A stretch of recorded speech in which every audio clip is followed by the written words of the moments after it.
Alrighty, as promised. July 27, 2025, 11:15. Well, we're about 5 minutes late. The Frankfurt School and its effect on America. TikTok Live, the Principal Project.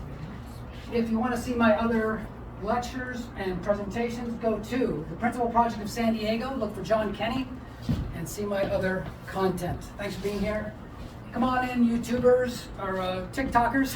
You will be YouTubers. This is going up on YouTube after it's done. So, just how did we as a nation get here? Just what is here, Mr. Kenny? What is here? It's important to know what is here. There are many forces acting on America, ripping it apart at the seams. Among the many, out of wedlock births, crime, divorce, drugs, race relations, and of course, George Soros. What's been the result of the last 60 years of the sexual revolution? Well, unfortunately, it's a very high share of births outside America, out of wedlock births. The United States comes in at about 40% globally. Much to my shock, I just found this file 2 days ago. Chile, little Chile leads the world with a 74% out of wedlock childbirth rate. Wow. 7 out of every 10 kids are born into a non-functioning family. And South Korea and Japan share 2%. Interestingly enough, wow. And that comes from the Organization for Economic Cooperation and Development, OECD.org. Not my figures, I didn't make that up. I couldn't make that up.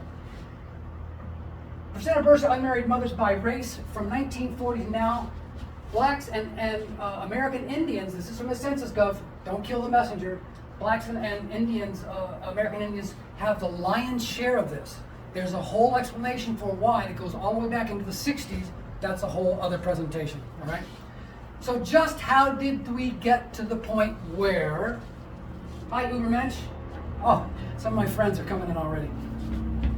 Talking to your child about sex. California's university's website says it's okay for children to engage in sexual play and watch porn. Here we go, we're off TikTok. By Caleb Parker. The University of California Santa Barbara Sociology Department features a controversial website that encourages parents to react positively when 4-year-olds touch each other's genitals and says young children should be allowed to watch porn. Called Sex Info Online, which is maintained by students who have studied advanced topics in human sexuality that seeks to answer a myriad of questions on sexuality. There's another page to this that I can't put up because I know I'll get kicked off, right?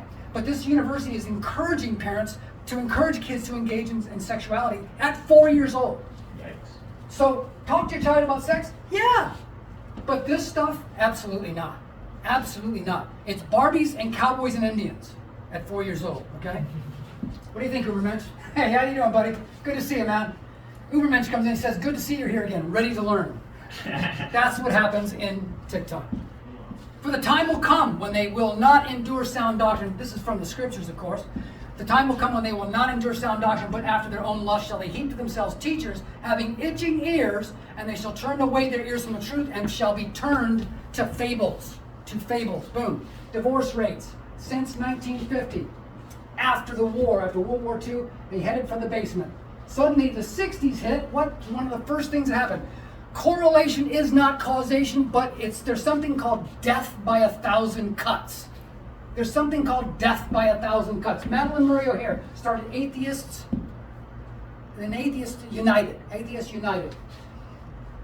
In 1962, the United States Supreme Court decided in Engel versus Vitale that a prayer approved by the New York Board of Regents for use in schools violated the First Amendment because it represented establishment of religion.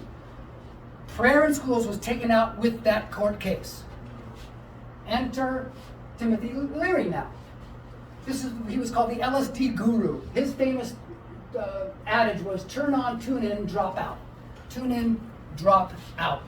Like drop out of school. Don't care about anything. Just go with the flow, man. Right? Again, death by 1,000 cuts. Who comes in? Hugh Hefner and the Playboy organization. We now have mass-produced pornography, really, in the society. So, and look at the divorce rates. So they're climbing during this period, again, Correlation is not causation, but bam, bam, bam. The society is being impacted by something, right? Along comes Ronald Reagan in 1980. There's a very interesting precipitous decline in the divorce rate. All of a sudden, one man, again, correlation is not causation, but it is terribly interesting to notice that once he is president, for 8 years, by the way, followed by his vice president for another 4 years, the divorce rate begins to decline. The whole attitude in the country towards divorce begins to change. Enter the Frankfurt School of Critical Theory. I'm teaching this now. The last time I did this was in 2019.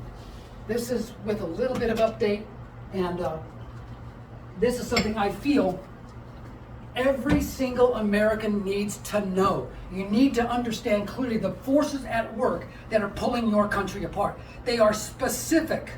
They are specific and they are dangerous. All right? I still want to have fun with this, and we will have fun. Fear not. All right. Just what is the Frankfurt School of Critical Theory? I was first made aware of this. Someone told me to read the 6th chapter of Andrew Breitbart's book, Righteous Indignation. Excuse me while I save the world. I read the 6th chapter. I read nothing else. I was lit up. The scales fell from my eyes. I could not believe it. I've been studying communism for 47 years, and this escaped me. Flew right under my radar. And I was lit up. I said, oh my God. Now I understand the forces at work in America pulling it apart at the seams. Right, TikTokers? So, I was so moved by this. I found the text files online and the MP3s online. Anybody who wants this, it's one chapter, it's 13 pages. Send me your email address, give me your email address, I'll send you any one of these that you want. There's a Kindle version, PDF, a Kindle Word file, wide format Word file, wide format PDF, and if you want someone just to read it to you, I'll send you the MP3. And more important, who is the Frankfurt School of Critical Theory?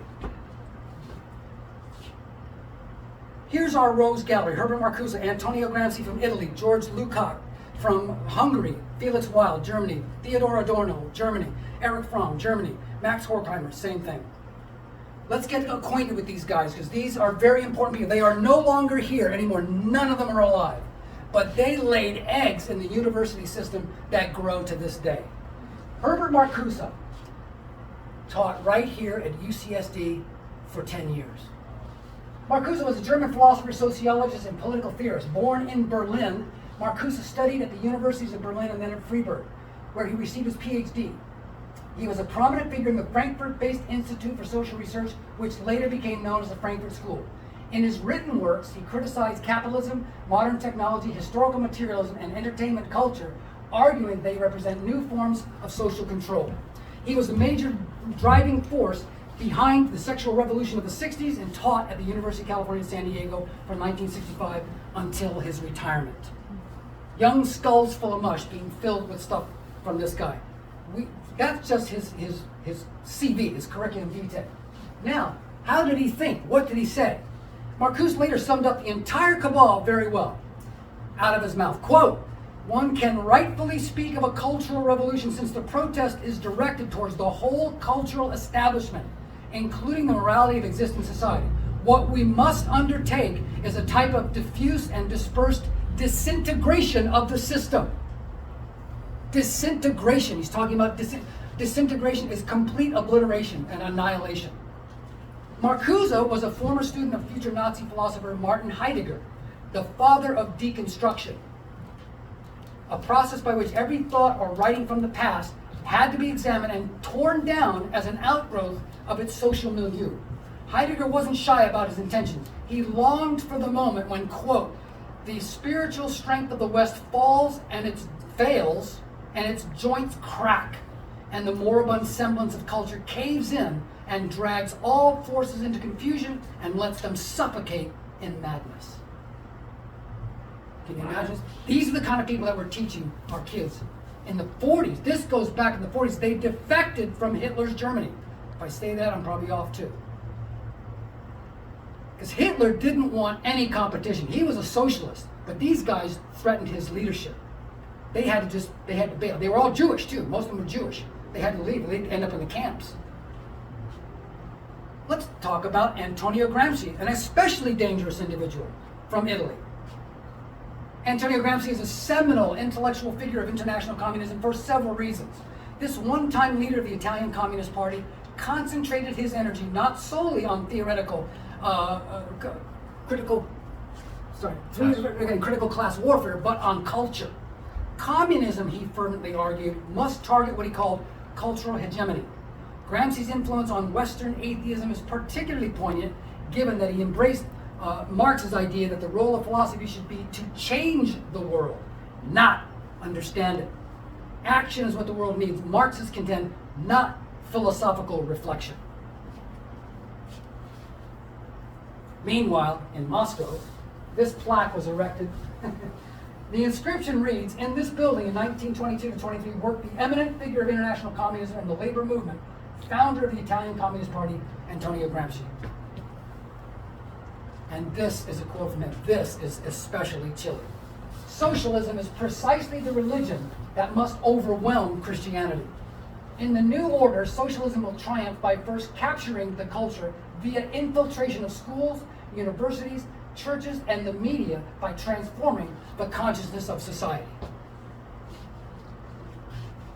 What's interesting about this is they don't try to hide it, because they sincerely believe this is what needs to happen. This is the solution. This is your antidote. This is your healing.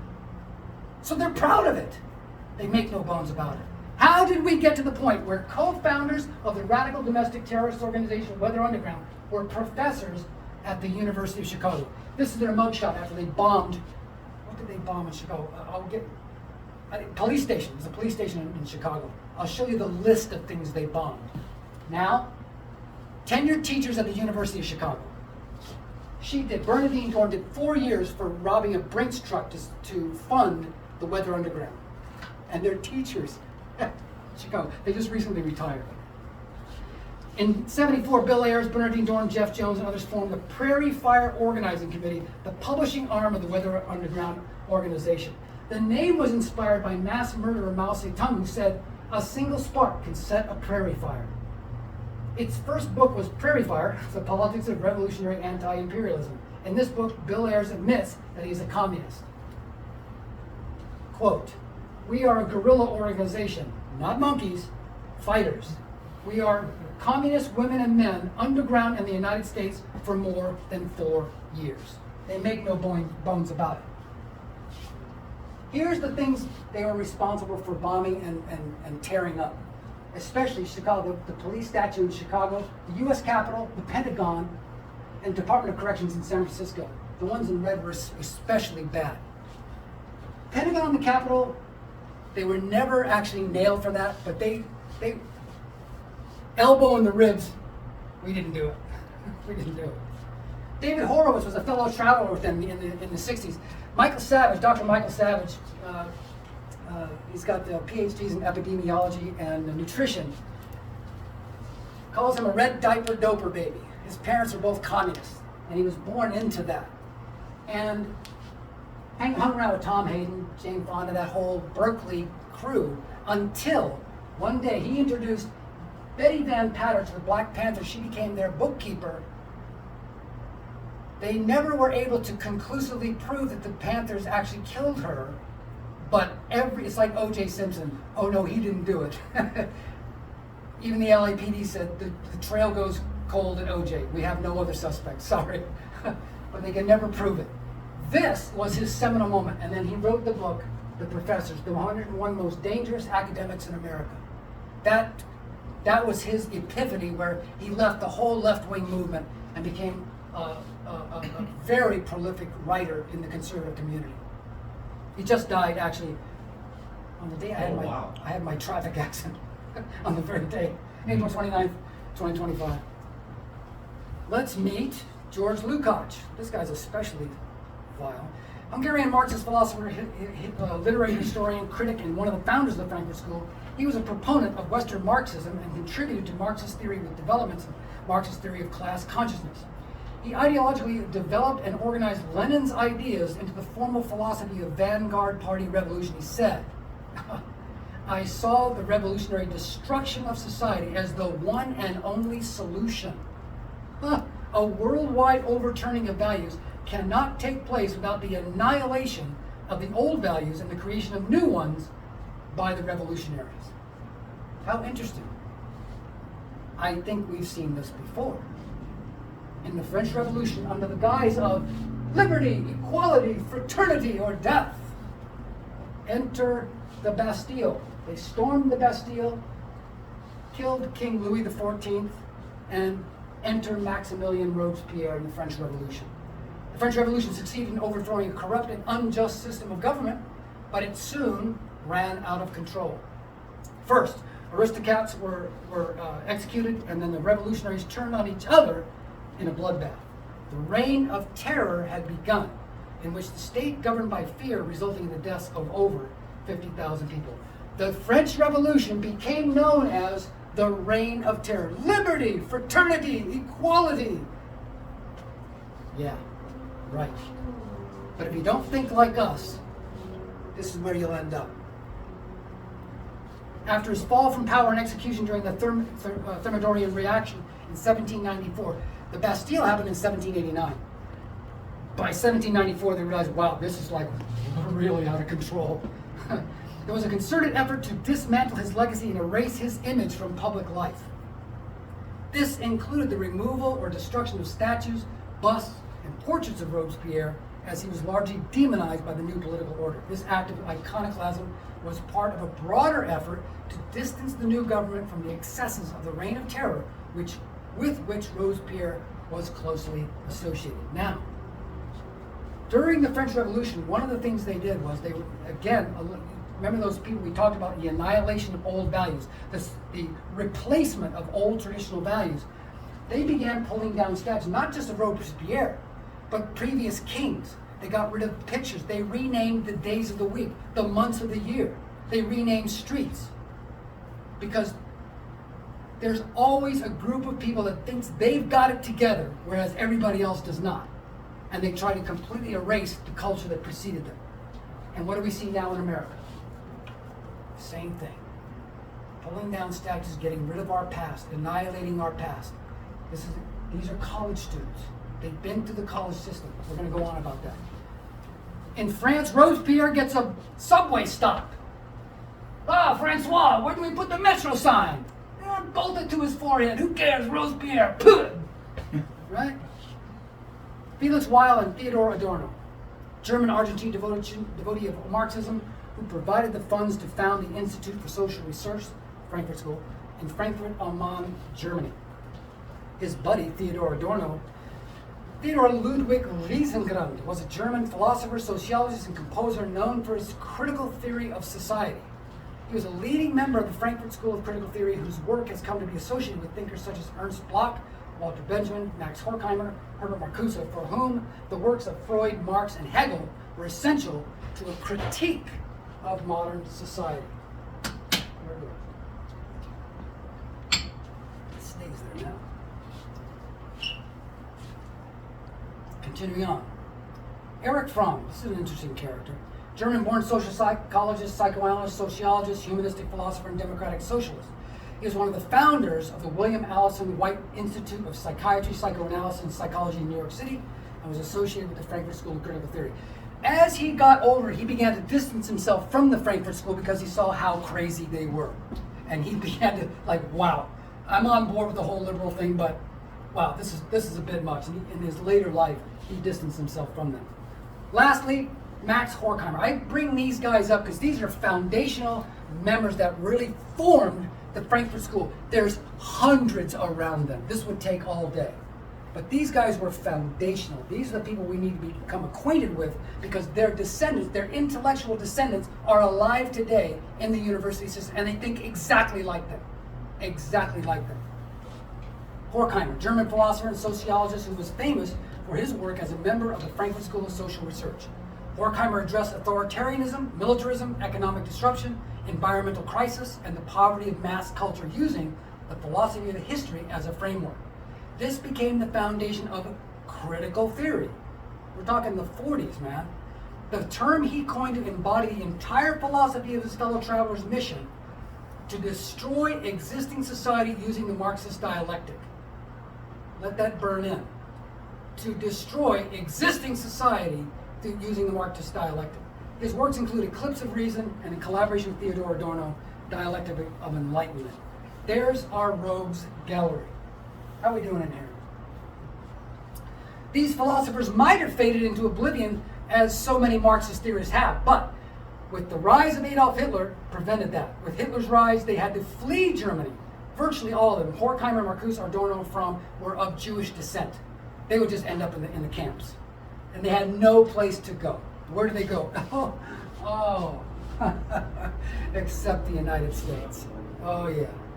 Open arms. Come, all you that are heavy laden.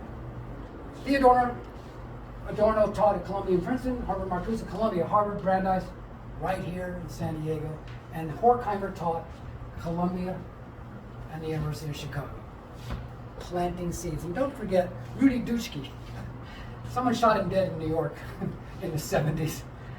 To extend the base of the student movement, Rudy Dutschke has proposed the strategy of the long march through the institutions. You'll hear this phrase in the conservative world anyway, and this was associated with Gramsci. Antonio Gramsci talked about the institutions, invading the institutions. And he was a big proponent of this. We have to working against the established institutions while working within them. Being in them and working to destroy them. How terribly interesting. It's important to know this. It's important to know this stuff. Marcuse wrote this in Counter-Revolution Revolt. We're going to invade the universities, schools, bureaucracies, media, and Hollywood. Remember what Gramsci said. Socialism is precisely the religion that must overwhelm Christianity. In the New Order, socialism will triumph by first capturing the culture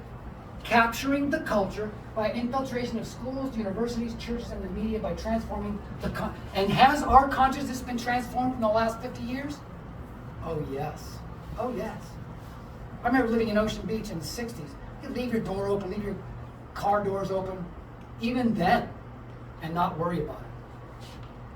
Let's see what's happening to our students today.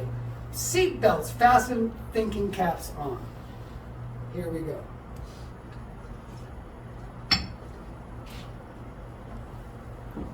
What's up, guys? This is Will Witt from PragerU. Today we're on Santa Monica Beach and we're going to be asking people some questions for the 4th of July. Why do we celebrate the 4th of July? I don't really know. Why do we celebrate the 4th of July? Celebrate the independence of our nation. Our independence? It's our Independence Day. Independence Day. For the independence of America. Why is the year 1776 significant?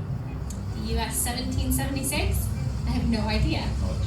What's the significance of 1776? Is that when Columbus sailed the ocean blue? What is the significance of 1776? I don't know. What's the significance of 1776? I don't even know what that is. It's a year. Yeah, I figure. Why do we celebrate the 4th of July? What is the year 1776 about? About the signing of the Declaration of Independence. So what's the significance of 1776? Yeah, I don't know. I'm not a history person. I can tell. What's the significance of 1776? Christopher Columbus. Why is the year 1776 significant? Civil War. Close. For the end of it. Or the end of slavery. 1776, Columbus sailed the ocean blue. That's why they say it, because it rhymes. How can people be that stupid? Jeez. So we're not just blowing smoke with all this. That's what's happening in your schools. Now, they may not necessarily all be students, but they can't all not be students. and forget about universities. You should learn that in grade school. Yeah. Education spending versus student performance. The percent change in overall spending per pupil since 1970 has gone up 140%. But student achievement, unchanged. unchanged. So it shows that throwing money at a problem doesn't do it. Anybody know what phonics is? How many know what phonics is? Yep. That was taken out 40 years ago out of the school system. That was the death knell. I taught my son phonics before he went to kindergarten. In kindergarten, he read at third grade. In third grade, he read at eighth. And now he types 90 words a minute and is a champion reader and speller. Just amazing. I taught him very little. He just took off with it. That's the key to education, is learning, decoding the language first. But they're churning out a whole bunch of great communists, revolutionary communists of America. Oh, they spelled it right. Amazing. This is what's going on in the school system. This is Antifa. Anti-fascist, with their clubs and bats. So what are these people so bloody excited about? Wow, they're armed up and ready to go. Well, they're excited about Karl Marx. Born 1818, died in 1883. Wrote 2 seminal volumes, Karl Marx, Das Kapital, and the Communist Manifesto. But what else did Marx say? Oh, he said this: I wish to avenge myself against the one who rules above.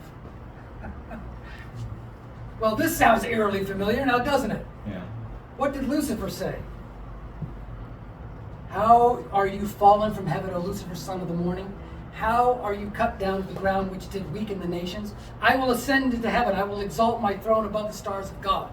I will ascend above the heights of the clouds. I will be like the Most High. Isaiah 14:12-14. Who was Marx? In his early youth, Karl Marx professed to be and lived as a Christian.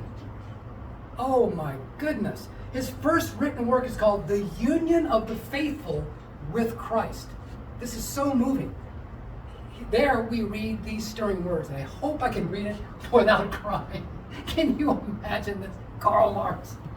Through love of Christ, we turn our hearts at the same time toward our brethren who are inwardly bound to us and for whom he gave himself in sacrifice. Union with Christ could give an inner elevation, comfort and sorrow, calm trust, and a heart susceptible to human love, to everything noble and great, not for the sake of ambition and glory, but only for the sake of Christ.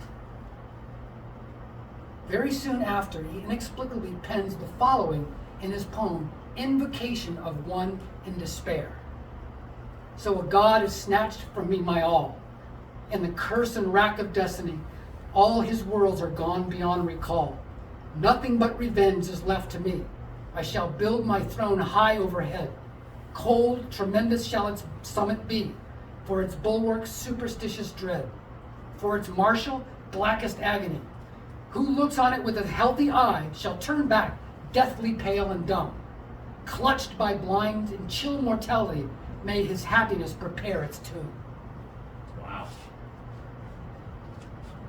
Now, from what I could gather, the death of his wife twisted him. Hitler, what happened to Hitler was, his number one, he was an artist. He was actually a pretty good artist, but he was rejected everywhere he submitted his art. Architect too. And an architect. And then his brother died. And he just tripped off. This apparently is what happened to Marx. His father Heinrich questioned if Karl was governed by a demon in a letter in 1837 and wrote to him as my dear devil. Yikes. His closest friend Engels referred to him as a monster of 10,000 devils. And his wife called him a wicked knave. Others of his associates compared him to Faust and Mephistopheles, describing his demeanor on occasion as possessed. Robert Payne, a prolific academic biographer of Marx and respected scholar, said he had the devil's view of the world and the devil's malignity. Sometimes he seemed to know that he was accomplishing works of evil. That's from theotivity.com, 10 dark facts about Karl Marx. I wish Bill Starr was here because in 1985, he was the leader of Phoenix Church.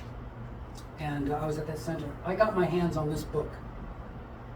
And again, there's another one where the lights just go on.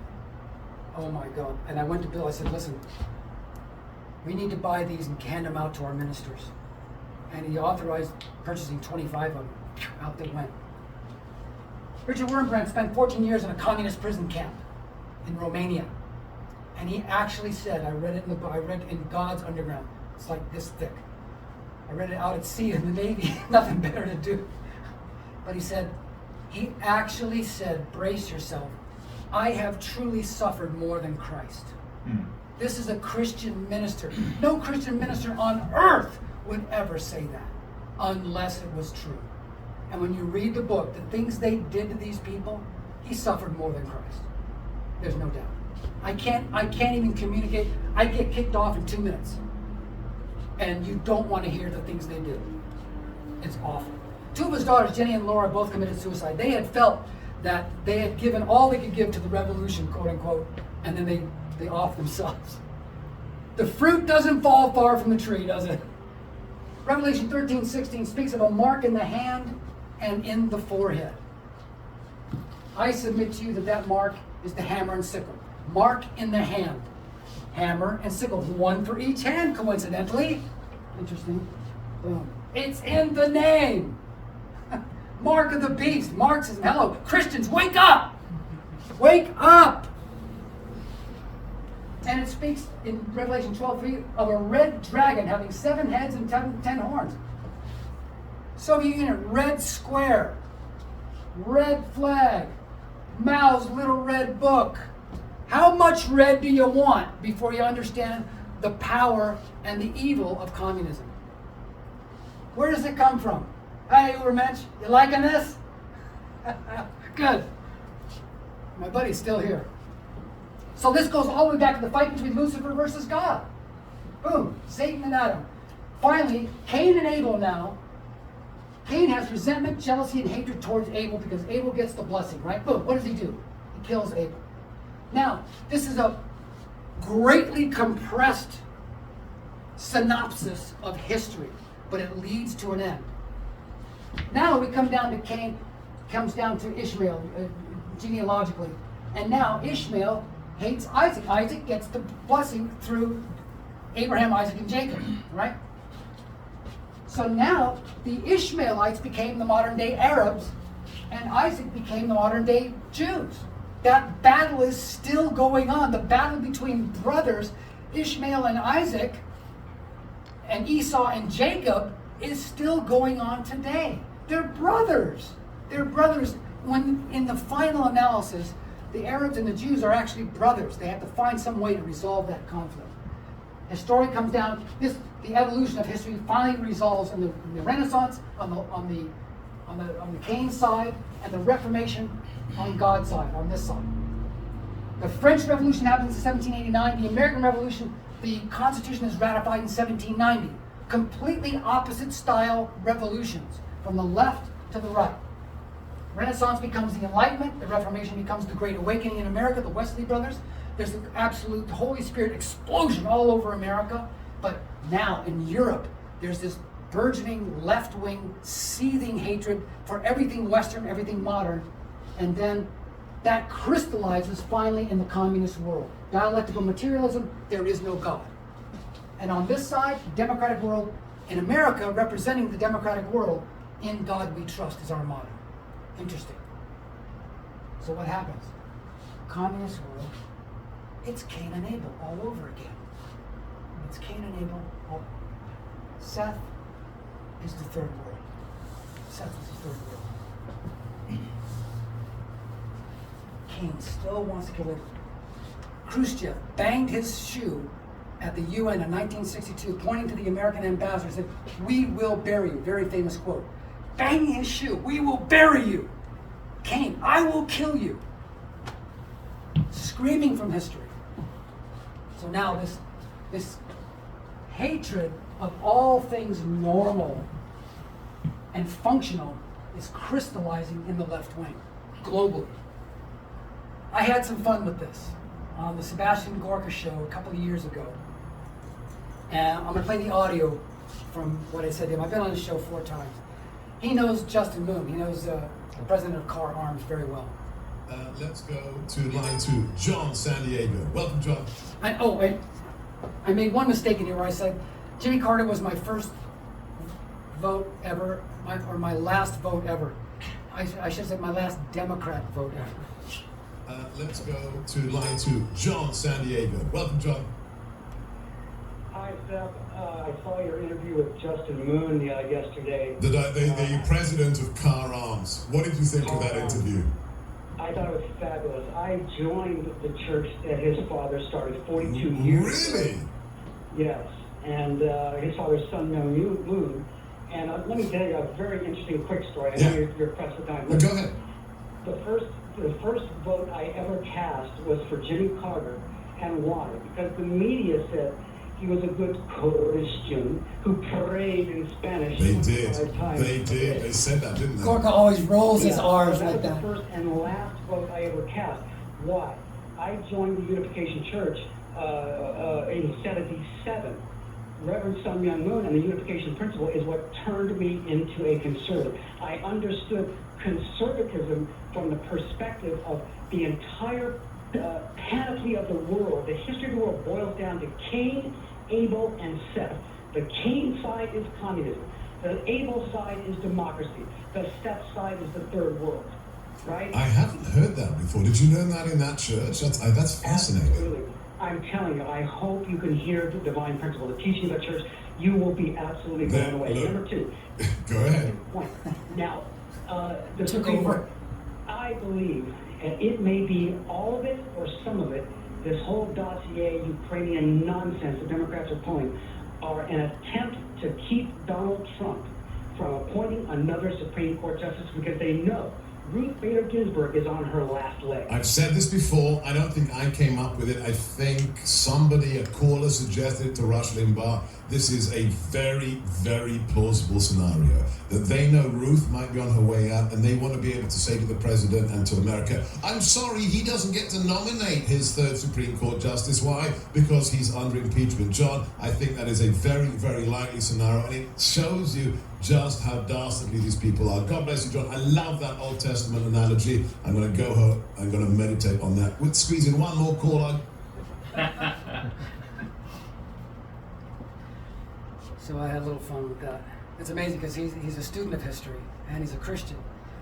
And these simple points, you can't just come to this stuff just reading the Bible at face value. You have to be guided by a higher principle. So where does this biblical left-right paradigm come from?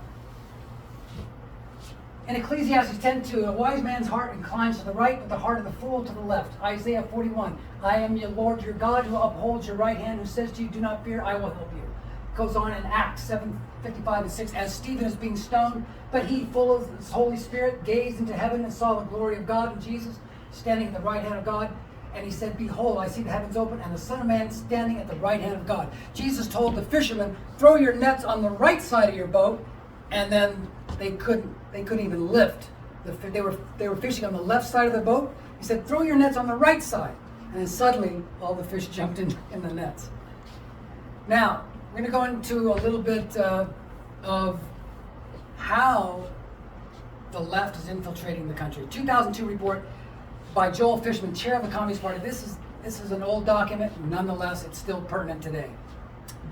Chair of the Communist Party USA Political Action Committee stated that the Progressive Caucus, this is a group of liberal Democrats in the United States Congress, provides an important lever that can be used to advance workers' issues and move the debate to the left in every congressional district in the country. In a 2010 CPUSA report, party member David Bell identified Progressive Caucus members as his organization's allies in Congress. This is not something I'm making up. The Communist Party is publicly professing it. As of March 2015, CPC consisted of 68 members of the House of Representatives, all of them leftist Democrats, and one U.S. Senator and former presidential candidate, Bernie Sanders. Khrushchev said, we cannot expect the Americans to jump from capitalism to communism, but we can assist their elected leaders in giving Americans small doses of socialism until they suddenly awake to find they have communism. It's real. It's specific people who are aiming to bring down our society. And in the local political realm, here's members of the Progressive Caucus as of 2015. Here's a bunch of them. The red stars are people that are still there that are members of this. And if you want to see the current list, right there on Wikipedia, I did the search yesterday. Members of the Congressional Progressive, it goes on. Now there are many, many, many more. There must be 100 members in there now. So, how did race relations take such a dive in such a short time? We were making some real progress for a while there, but with the death of Trayvon Martin in 2012, June 13th the next year, a 6-person jury delivered a not guilty verdict on all counts. It was considered self-defense. Now, granted, the 911 operator told George Zimmerman, don't engage. Call the police, let the police handle this, but he didn't. He was a neighborhood watch guy, and he had a gun. Trayvon Martin got on top of him, was beating him so bloody, this is what happened to him, and he shot him and killed him. So, after that, a year later, Patrisse Cullors, Alicia Garza, and Opal Tometi began Black Lives Matter. This is Patrisse Cullors. We already talked about her, and she so very, very clearly they are thoroughly versed Marxists. On their homepage, one of their cardinal principles is to dissolve the concept of the nuclear family, man and woman based family.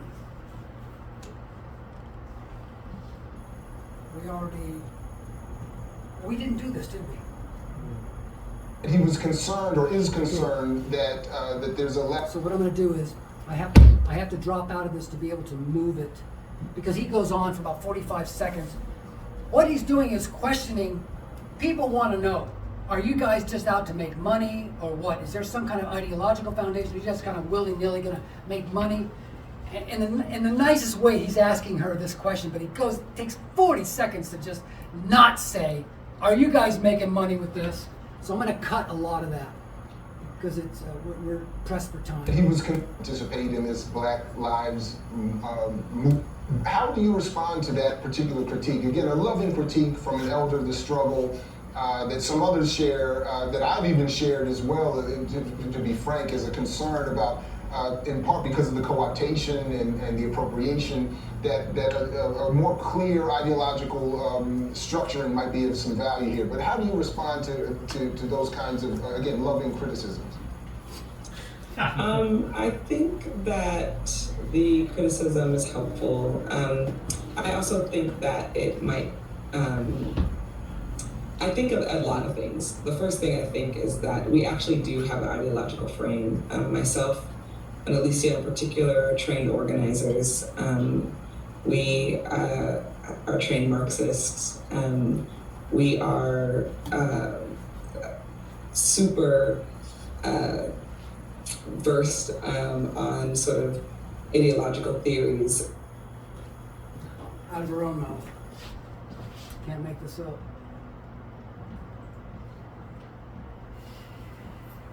And it simply goes without saying that Black Lives Matter.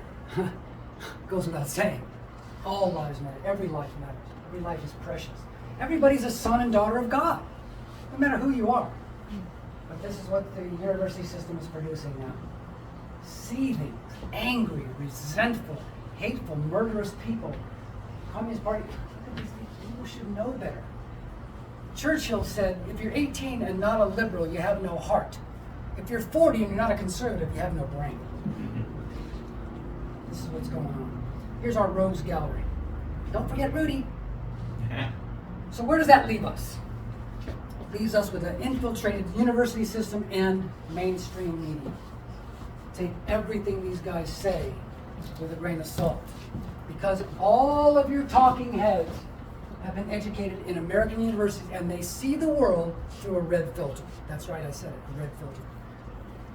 Now these organizations have somehow miraculously escaped that and are on the right side, or the conservative side of news reporting. Take what they say with a grain of salt too. But you can take it for granted that many of the talking heads that have been educated in an American university system are seeing the world through a red filter. Be sober, vigilant, 1 Peter 5:8. Because your adversary, the devil, as a roaring lion, walks about seeking whom they may devour. Again, This is where I found out about this. Now, like I said, I've got all these formats. If you want any of those or all of them, let me know, and I'll make sure I sent a PDF and the MP3 to McCooney this morning, and I'll send it to anybody who wants it. Amen? Amen. Amen. Amen. Woo!